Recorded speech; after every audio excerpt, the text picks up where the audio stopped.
ನಮಸ್ತೆ ಚಿಂತಾಮಣಿ ಕನ್ನಡ ನ್ಯೂಸ್ ವೀಕ್ಷಕರಿಗೆ ಸ್ವಾಗತ. ಚಿಂತಾಮಣಿ ತಾಲೂಕಿನ ನಾಗನಾಥೇಶ್ವರ ದೇವಾಲಯದ ಹಾಲಿ ಮತ್ತು ಮಾಜಿ ಸಮಿತಿಗೆ ಅಗ್ರಹಾರ ಮೋಹನ್ ಕೌಂಟರ್ ಕೊಟ್ಟರು. ಚಿಂತಾಮಣಿ ನಗರದ ಪುರಾತನ ಕಾಲದ ಇತಿಹಾಸ ಪ್ರಸಿದ್ಧ ನಾಗನಾಥೇಶ್ವರ ದೇವಾಲಯದ ಅಭಿವೃದ್ಧಿಯನ್ನು ದತ್ತಿ ಇಲಾಖೆಯ ಕಾನೂನುಗಳ ಅನ್ವಯದಂತೆ ಮಾಡಿಲ್ಲ. ದೇವಾಲಯದ ಅಭಿವೃದ್ಧಿ ವಿಚಾರದಲ್ಲಿ ಹಾಲಿ ಮತ್ತು ಮಾಜಿ ಮುಖಂಡರು ರಾಜಕೀಯ ಮಾಡುತ್ತಿದ್ದಾರೆಂದು ಅಗ್ರಹಾರ ಮೋಹನ್ ತಿಳಿಸಿದರು. ನಗರದ ನಾಗನಾಥೇಶ್ವರ ದೇವಾಲಯದ ಆವರಣದಲ್ಲಿ ಸುದ್ದಿಗೋಷ್ಠಿ ನಡೆಸಿ ಮಾತನಾಡಿದ ಅಗ್ರಹಾರ ಮೋಹನ್, ಹಿಂದಿನ ಕಮಿಟಿಯವರು ಅಥವಾ ಈಗಿನ ಕಮಿಟಿಯವರು ಕಾನೂನಿನ ಅನ್ವಯದಂತೆ ದೇವಾಲಯದ ಅಭಿವೃದ್ಧಿ ಕಾರ್ಯವನ್ನು ಮಾಡದೆ ಸಂಬಂಧಪಟ್ಟ ಅಧಿಕಾರಿಗಳ ಆದೇಶಗಳನ್ನು ಪಾಲಿಸದೆ ಕಾಮಗಾರಿಗಳನ್ನು ಆರಂಭಿಸಿದ್ದು, ದೇವಾಲಯದ ವಿಚಾರದಲ್ಲಿ ಯಾವುದೇ ರೀತಿಯ ರಾಜಕಾರಣ ಮಾಡದೆ ಅಭಿವೃದ್ಧಿಯನ್ನು ಮಾಡಬೇಕೆಂದು ತಮ್ಮ ಆಕ್ರೋಶವನ್ನು ಹೊರಹಾಕಿದರು. ದೇವಾಲಯದ ಅಭಿವೃದ್ಧಿಯ ವಿಚಾರವಾಗಿ 1 ತಿಂಗಳ ಗಡುವನ್ನು ಹಾಲಿ ಮತ್ತು ಮಾಜಿ ಸಮಿತಿಗಳಿಗೆ ನೀಡುತ್ತಿದ್ದೇವೆಂದು ಅಗ್ರಹಾರ ಮೋಹನ್ ತಿಳಿಸಿದರು.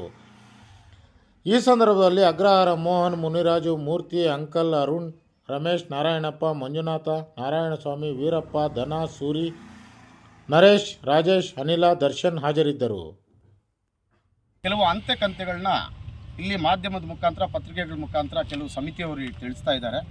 ಅದ್ರ ಬಗ್ಗೆ ಸಾರ್ವಜನಿಕರು ಈಗ ತಮಗೆ ಒಂದು ವಿಚಾರ ತಿಳಿಸ್ಬೇಕು ಅಂತ ನಾವೆಲ್ಲ ಒಂದಾಗಿ ಇಲ್ಲಿ ಬಂದಿದ್ದೀವಿ. ನಾವು ಅವ್ರಿಗೆ 4 ಪ್ರಶ್ನೆಗಳನ್ನ ಕೇಳ್ತೀನಿ. ಸಮಿತಿಯವರಿಗೆ, ಹಳೆಯ ಸಮಿತಿ ಆಗಿರ್ಬೋದು, ಹೊಸ ಸಮಿತಿಯವರಿಗೆ. ಶ್ರೀ ನಾಗನಾಥೇಶ್ವರ ದೇವಸ್ಥಾನ ಸುಮಾರು ವರ್ಷಗಳ ಪುರಾತನ ದೇವಸ್ಥಾನ ಆದಂಥ ದೇವಸ್ಥಾನಕ್ಕೆ ಒಂದು ಇತಿಹಾಸ ಇದೆ.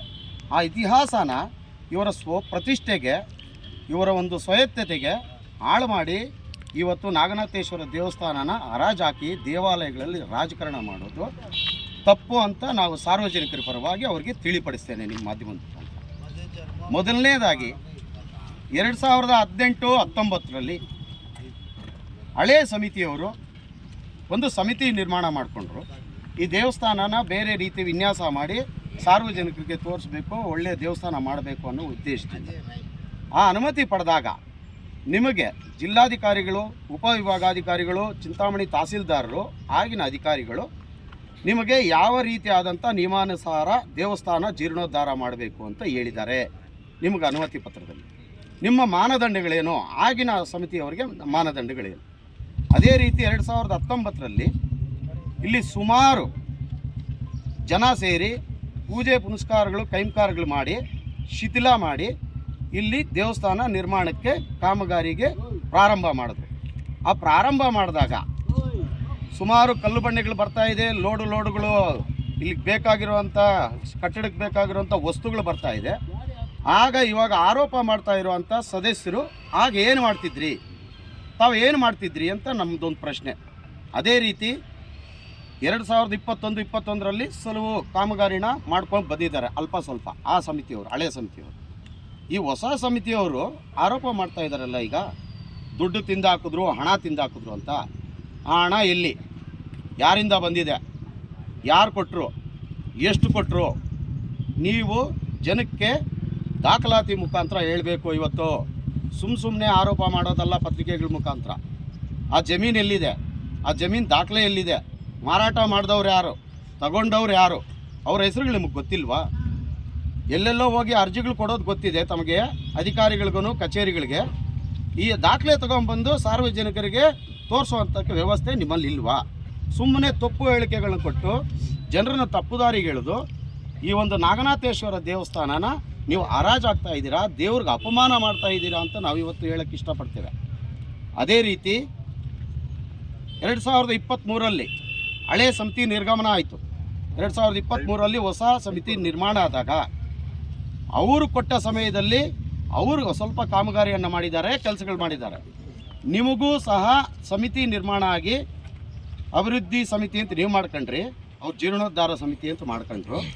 ಅಭಿವೃದ್ಧಿ ಸಮಿತಿಯಲ್ಲಿ 2 ವರ್ಷದಿಂದ ದೇವಸ್ಥಾನಕ್ಕೆ ನಿಮ್ಮ ಅಭಿವೃದ್ಧಿ ಏನು, ನಿಮ್ಮ ಕೊಡುಗೆ ಏನು, ಹೊಸ ಸಮಿತಿಯವರ ಕೊಡುಗೆ ಏನು, ಹಳೆಯ ಸಮಿತಿಯವರ ಕೊಡುಗೆ ಏನು? ನೀವು ಆರೋಪ ಪ್ರತ್ಯಾಪ ಮಾಡ್ಕೊಳ್ಳೋದಕ್ಕೆ ನಿಮಗೇ ಆದಂಥ ವೇದಿಕೆಗಳಿದೆ, ರಾಜಕೀಯ ವೇದಿಕೆಗಳಿದೆ, ಮಾಡ್ಕೊಳ್ಳಿ. ಅಲ್ಲೋಗಿ ವೇದಿಕೆಗಳು ಸುಮಾರು ನಿರ್ಮಾಣ ಆಗ್ತದೆ. ನಿಮಗೆ ಚುನಾವಣೆಗಳು ಬರ್ತದೆ, ಅವಾಗ ಮಾಡಿ. ದೇವ್ರ ವಿಚಾರದಲ್ಲಿ ನೀವು ಯಾಕೆ ಪ್ರತಿಷ್ಠೆಗೆ ತೊಗೊಂಡಿದ್ದೀರಾ? 2019-20ರಲ್ಲಿ ಭಕ್ತರಳ್ಳಿ ಅರಸೀಕೆರೆ ಆದಾಗ ಆಗಿನ ಮಾನ್ಯ ಉಸ್ತುವಾರಿ ಸಚಿವರಾಗಿದ್ದ ಡಾಕ್ಟರ್ ಕೆ ಸುಧಾಕರ್ ಅವರು ಇಲ್ಲಿ ಉದ್ಘಾಟನೆಗೆ ಬಂದಾಗ ಈ ದೇವಸ್ಥಾನನೆಲ್ಲ ನೋಡಿಕೊಂಡು ಆಯ್ತು ಚೆನ್ನಾಗಿ ಮಾಡಿ ಅಂತ ಹೇಳಿಬಿಟ್ಟು ಅವಾಗ ಹೇಳಿದ್ದಾರೆ. ಅವಾಗ ನೀವು ಯಾಕೆ ಅರ್ಜಿ ಕೊಡೋಕ್ಕಾಗಲಿಲ್ಲ ಮಾಜಿ ಸದಸ್ಯರುಗಳು? ನೀವು ಇವಾಗ ಯಾಕೆ ಆರೋಪ ಮಾಡ್ತಾ ಇದ್ದೀರಾ? ಅವಾಗ ಒಂದು ಅರ್ಜಿ ಕೊಟ್ಟು ಮನವಿ ಕೊಟ್ಟು ಈಗ ವ್ಯವಸ್ಥೆ ಸರಿ ಇಲ್ಲ, ಇದು ಮಾಡ್ತಾ ಇರೋದು ಕಾಮಗಾರಿ ಪರ್ಫೆಕ್ಟ್ ಇಲ್ಲ ಅಂತ ಹೇಳ್ಬಿಟ್ಟು ಯಾಕೆ ಹೇಳಿಲ್ಲ ನೀವು? ಅವಾಗೇನು ಮಲ್ಕೊಂಡಿದ್ರಾ, ಕಳ್ಳೆಪುರಿ ತಿಂತಿದ್ರಾ ನೀವು ನಗರಸಭೆ ಸದಸ್ಯರಿಬ್ಬರೂ? ಇವಾಗ ಯಾಕೆ ಸುಮ್ಮನೆ ಆರೋಪ ಮಾಡ್ತಾ ಇದ್ದೀರಾ? ಮಾಧ್ಯಮಕ್ಕೆ ಪತ್ರಿಕೆ ಹೇಳಿಕೆಗಳು ಕೊಟ್ಟು ದೇವ್ರ ಮೇಲೆ ಇರುವಂಥ ಒಂದು ಒಳ್ಳೆ ನಂಬಿಕೆನ ಯಾಕೆ ಕಳೀತಾ ಇದ್ದೀರಾ ಸಾರ್ವಜನಿಕ ವಲಯದಲ್ಲಿ ನೀವು? ಅದೇ ರೀತಿ ಇನ್ನೊಂದು ಪ್ರಶ್ನೆ ಹೇಳ್ತೀನಿ.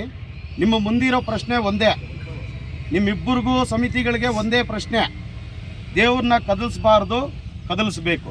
ನಿಮ್ಮ ಪ್ರಶ್ನೆ ಸುಮಾರು ಪ್ರಪಂಚದಲ್ಲಿ ಎಲ್ಲ ಪ್ರಶ್ನೆಗಳಿಗೂ ಉತ್ತರ ಇದೆ. ಈ ದೇವ್ರನ್ನ ಕಲಿಸ್ಬೇಕು ಕಲಿಸ್ಬಾರ್ದು ಅನ್ನೋ ಪ್ರಶ್ನೆಗೆ ನಿಮ್ಮ ಹತ್ರ ಉತ್ತರ ಸಿಗ್ತಾ ಇಲ್ವಾ? ಬುದ್ಧಿವಂತರಿದ್ದೀರಿ ನೀವು, ಹಿರಿಯರಿದ್ದೀರಿ, ಮಾರ್ಗದರ್ಶಿರಿದ್ದೀರಿ, ಜನಪ್ರತಿನಿಧಿಗಳಾಗಿದ್ದೀರಿ ನೀವು.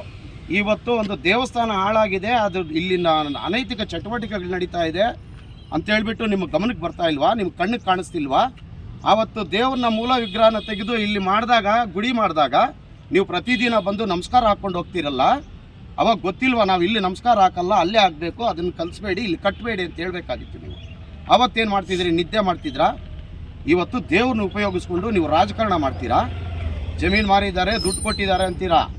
ಕೆಲವು ಸದಸ್ಯರಿಗೆ ನಾವು ನಿಮಗೆ ಸಾರ್ವಜನಿಕರು ಹೇಳುವಂಥದ್ದೇನಿಲ್ಲ, ತಮಗೆಲ್ಲ ತಿಳಿದಿದೆ, ಯಾಕಂದರೆ ನೀವು ಜಾಸ್ತಿ ಬುದ್ಧಿವಂತರಿದ್ದೀರಾ. ಆಗಿನ ಕಾಲದ ಸಮಿತಿಯವರಿಗೆ ಟ್ರೆಜರರ್ ಖಜಂಚಿ ಬರೋದು ತಹಸೀಲ್ದಾರ್ ಸಾಹೇಬರು. ತಹಸೀಲ್ದಾರ್ ಸಾಹೇಬ್ರ ಹತ್ರ ಲೆಕ್ಕ ಇರುತ್ತೆ, ಅಲ್ಲಿ ಹೋಗಿ ಲೆಕ್ಕ ಪಡ್ಕೊಳ್ಳಿ. ಇವಾಗಿರುವಂಥ ಸಮಿತಿಗಳಿಗೂ ಅವರೇ ಖಜಾಂಚಿ ಬರೋದು. ಇವಾಗ ಹೋಗಿ ಲೆಕ್ಕ ತಗೊಳ್ಳಿ. ಎಲ್ಲ ಎತ್ಕೊಂಡೋಗಿ ಎಲ್ಲ ದೇವಸ್ಥಾನಗಳನ್ನೂ ಎತ್ಕೊಂಡೋಗಿ ನೀವು ಕೋರ್ಟು ಕಚೇರಿ ಅಂತ ಹೇಳ್ಬಿಟ್ಟು ಕಾನೂನು ಅಂಗಳಕ್ಕೆ ಹಾಕ್ಬಿಟ್ರೆ ಇಡೀ ರಾಜ್ಯದಲ್ಲಿ ಇವತ್ತು 4170 ದೇವಸ್ಥಾನಗಳು ದಾಖಲೆಗಳಲ್ಲಿವೆ, ಭೂಮಿ ಮೇಲೆ ಇಲ್ಲ ಅಂತ ಮಾಹಿತಿ ಬಂದಿದೆ. 4171ನೇ ದೇವಸ್ಥಾನ ಇದು ಸೇರಿಕೊಳ್ಳುತ್ತೆ. ಆ ಒಂದು ತಪ್ಪು ಮಾಡೋಕ್ಕೆ ಹೋಗಬೇಡಿ. ತಾವ್ಯಾರು ದಯವಿಟ್ಟು ಆ ತಪ್ಪು ಮಾಡೋಕ್ಕೆ ಹೋಗಬೇಡಿ. ಭಗವಂತನ ಆಕ್ರೋಶಕ್ಕೆ ಒಳಗಾಗಬೇಡಿ. ನೀವು ನಿಮ್ಮದೇ ಆದಂಥ ಸಿದ್ಧಾಂತಗಳಿದೆ. ದೇವರಿಗೆ ಯಾವ ರೀತಿ ನಾವು ಕೆಲಸ ಮಾಡಬೇಕು, ಅದನ್ನ ಕೊಟ್ಟಿರೋಂಥ ಈ ಭಿಕ್ಷೆ ಜೀವನನ ನಾವು ಯಾವ ರೀತಿ ಸಾರ್ಥಕ ಮಾಡಬೇಕು ಅನ್ನೋದನ್ನು ನಿಮ್ಮ ವಿವೇಚನೆಗೆ ಬಿಡ್ತಾ ಇದ್ದೀವಿ ನಾವು. ದಯವಿಟ್ಟು ನೀವು ಯಾರೇ ಆಗಲಿ ರಾಜಕಾರಣ ಮಾಡೋದನ್ನು ಬಿಟ್ಟು ದೇವಸ್ಥಾನ ಜೀರ್ಣೋದ್ಧಾರ ಆಗೋದಕ್ಕೆ ನಿಮ್ಮ ಹತ್ರ ಉತ್ತರ ಇದೆ, ತಗೊಂಬನ್ನಿ. ನಿಮ್ಮ ಹತ್ರ ಯಾರ ಹತ್ರ ಉತ್ತರ ಇಲ್ಲ. ಎಲ್ಲ ಯಾರೋ ಸರ್ಕಾರದಿಂದ ಕೊಟ್ಟಿರೋ ಅಂಥ ಆಳಿಗಳು ಎತ್ಕೊಂಡ್ಬರ್ತೀರಾ, ಓದ್ತಾ ಇರ್ತೀರಾ. ನಿಮ್ಮ ಉದ್ದೇಶ ಏನಿದೆ ದೇವಸ್ಥಾನದ ವಿಚಾರದಲ್ಲಿ? ಜೀರ್ಣೋದ್ಧಾರ ಮಾಡಬೇಕು ಅಂತಿದೆಯಾ, ಮಾಡಬಾರ್ದು ಅಂತಿದೆಯಾ? ಇಲ್ಲ, ಇದನ್ನು ಶಿಥಿಲ ಮಾಡಿಬಿಟ್ಟು ಒಂದು ಮೂಲೆಗೆ ತಳ್ಳಬೇಕು ಅನ್ನೋ ಉದ್ದೇಶ ಅಭಿಪ್ರಾಯ ನಿಮ್ಮಲ್ಲಿದ್ದರೆ ಸಾರ್ವಜನಿಕವಾಗಿ ಬಂದು ಹೇಳ್ಬಿಡಿ, ನಾವು ಈ ದೇವಸ್ಥಾನ ಜೀರ್ಣೋದ್ಧಾರ ಮಾಡಲ್ಲ, ನಮಗೆ ಅವಶ್ಯಕತೆ ಇಲ್ಲ ಅಂತ. ಇಷ್ಟೆಲ್ಲ ಮಾತಾಡ್ತೀರಿ ಸಮಿತಿಗಳವರು. ಅಗ್ರಹಾರದಲ್ಲಿ ನಿಮ್ಮ ಮನೆ ತೂಗಳತೆಯಲ್ಲಿ ಸೋಮನಾಥೇಶ್ವರ ದೇವಸ್ಥಾನ ಅಂತಿದೆ, ಅದನ್ನು ಅಭಿವೃದ್ಧಿಪಡಿಸಿ, ಅದನ್ನು ಸಮಿತಿ ಮಾಡ್ಕೊಳ್ಳಿ, ಅಲ್ಲೋಗಿ ಜೀರ್ಣೋದ್ಧಾರ ಮಾಡಿ. ಇನ್ನು ಸ್ವಲ್ಪ ತೂಗಳತೆಯಲ್ಲಿ ನಿಮ್ಮ ಮನೆಗೆ 200 ಮೀಟ್ರ್ ದೂರದಲ್ಲಿದೆ ಪಟಾಲಮ್ಮ ದೇವಸ್ಥಾನ, ಅದನ್ನು ಜೀರ್ಣೋದ್ಧಾರ ಮಾಡಿ, ಅದನ್ನು ಅಭಿವೃದ್ಧಿ ಮಾಡ್ಕೊಳ್ಳಿ. ಸರ್ಕಾರದ ಮೇಲೆ ಒತ್ತಡ ತಂದು ಒಳ್ಳೆಯ ಉಪಯುಕ್ತ ದೇವಸ್ಥಾನ ಕಟ್ಟಿ. ಅದನ್ನು ಬಿಟ್ಟು ಇದು ಆಗ್ತಾ ಇರೋ ದೇವಸ್ಥಾನದ ಮೇಲೆ ನಿಮ್ಮ ಒಂದು ದರ್ಪ ಏನು? ಉತ್ತರ ಕುಮಾರರ ಪೌರುಷ ತೋರಿಸ್ತಾ ಇದ್ದೀರಾ ನೀವು. ಸಾರ್ವಜನಿಕರು ಜನಾಂದೋಲನ ಮಾಡುವವರೆಗೂ ನಿಮ್ಮದೆಲ್ಲ ಹೇಳಿಕೆಗಳು ಎಲ್ಲನೂ ಸೇರ್ತಾ ಇರ್ತಾರೆ, ಕೇಳ್ತಾ ಇರ್ತಾರೆ. ಜನಾಂದೋಲನ ನಡೆಯೋಕ್ಕೆ ಅವಕಾಶ ಮಾಡಿಕೊಡ್ಬೇಡಿ. ದೇವಾಲಯ ವಿಚಾರಗಳಲ್ಲಿ ಜನಾಕ್ರೋಶಕ್ಕೆ ಒಳಗಾಗಬೇಡಿ ನೀವು. ನಿಮ್ಮಲ್ಲಿ ಇನ್ನೂ ಒಂದು ಪ್ರಶ್ನೆ ಕೇಳೋಕ್ಕೆ ಇಷ್ಟ ಬೀಳ್ತೀನಿ ಸದಸ್ಯರುಗಳೇ. ಯಾವ ರೀತಿ ದುಡ್ಡು ಬರ್ತಾ ಇದೆ ದೇವಸ್ಥಾನಕ್ಕೆ? ನೀವು ಯಾರಾದರೂ ಮನೆಗಳಿಂದ ತಂದಾಕ್ತಾ ಇದ್ದೀರಾ? ನೀವು ಕಷ್ಟ ಬಂದಿರೋ ದುಡ್ಡು ಕೊಡ್ತಿದ್ದೀರಾ? ಇಲ್ವಲ್ಲ. ಯಾರೋ ದಾನಿಗಳು ಕೊಡ್ತಾರೆ, ಅದನ್ನು ತಗೊಂಡು ನೀವು ಕೆಲಸ ಮಾಡ್ತಿದ್ದೀರಿ.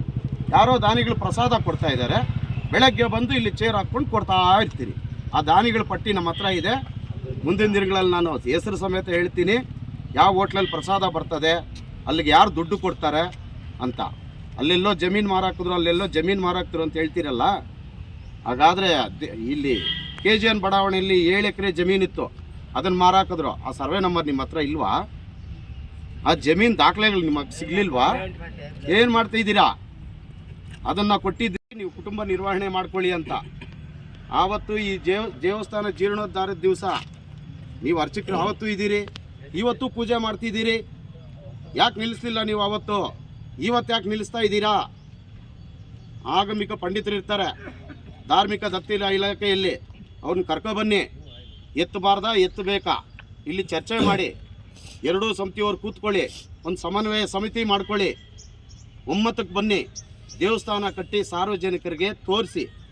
ಸುಮಾರು ವರ್ಷಗಳಿಂದ 7-8 ವರ್ಷಗಳಿಂದ ಇದು ನೆನೆಗುದಿಗೆ ಬಿದ್ದಿದೆಯಲ್ಲ. ನಿಮ್ಗೆ ಯಾರಿಗೂ ಊಟ ಜೀರ್ಣ ಆಗ್ತಾ ಇದೆಯಾ? ನಿದ್ದೆ ಬರ್ತಿದ್ಯಾ? ತಮ್ಮಲ್ಲಿ ತಾವೇ ಪ್ರಶ್ನೆ ಮಾಡ್ಕೊಳ್ಳಿ ದಯವಿಟ್ಟು. ಕೊನೆಯದಾಗಿ ಏನು ಹೇಳ್ತೀರಾ? ಏನೂ ಇಲ್ಲ, ನಾವು ಎಲ್ಲ ಸಾರ್ವಜನಿಕ ಭಕ್ತ ಸಮೂಹದ ಕಡೆಯಿಂದ, ಇವ್ರು ಯಾರು ವಾರಸ್ದಾರೇನಲ್ಲ, ಯಾರೂ ಅಲ್ಲ ವಾರಸ್ದಾರರು. ಇದಕ್ಕೆ ಆದಂಥ ಹೆಸರಿದೆ, ನೆಕ್ಕುಂದಿ ಅಗ್ರಹಾರ ಉಲ್ವಾಡಿ ಗ್ರಾಮ ಅಂತ ಸಂಬಂಧಪಟ್ಟಿರೋರು. ಅಲ್ಲಿ ರಾಮಕುಂಟೆ ಕಟ್ಟೆ ರಾಮರೆಡ್ಡಿ ಮನೆ ಕಡೆಯಿಂದ ಇಲ್ಲಿನವರೆಗೂ ಎಲ್ಲ ವಾರಸ್ದಾರರೇ ದೇವಸ್ಥಾನಕ್ಕೆ. ದೇವಸ್ಥಾನ ಸರ್ಕಾರದ ಆಸ್ತಿ, ಸಾರ್ವಜನಿಕರ ಸೊತ್ತು. ನೀವ್ಯಾರು ವಾರಸ್ದಾರರಲ್ಲ.